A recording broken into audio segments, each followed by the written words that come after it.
Question number 3 of the series on sound doctrine. Why is common sense a part of the formula for sound doctrine? It was once said by the Buddha, "Believe nothing, no matter where you read it or who said it, even if I have said it, unless it agrees with your own reason and your own common sense." These words are very honest and would only be spoken by someone who did not have intentions to control or manipulate people.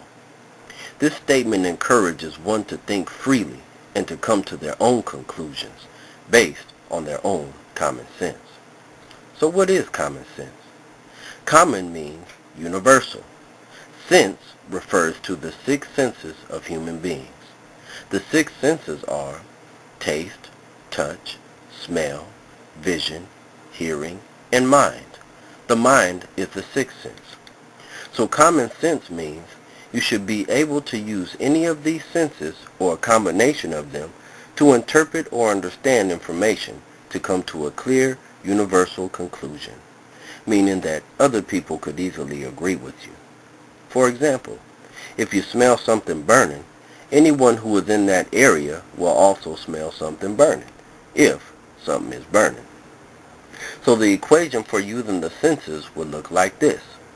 Burning plus nose equals smell, or sound plus ear equals hearing.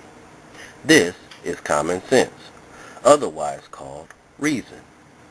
Reason is a balanced way of handling or looking at things. Have you ever tried to talk to someone who was unreasonable? An unreasonable person has a narrow or one-sided view. But on the other hand, have you ever tried to speak to someone who was reasonable? A reasonable person is grounded in reality and sensitive to the facts. They are understanding and easy to talk to.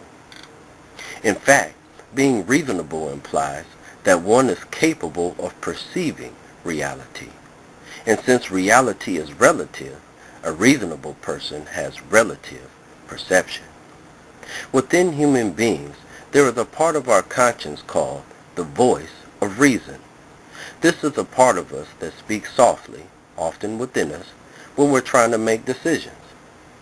Thus, common sense or reason parallels with our divine nature that tells us the truth or encourages us to be truthful. In conclusion, sound doctrine is how science, scripture, and common sense work together as a functional body of knowledge. It must be well noted that God does not break his own laws. Therefore, literal things written in the scriptures correspond to science and common sense. And by understanding this, one is able to know the difference between what is symbolic and what is literal in the scriptures. Thank you for listening. God bless.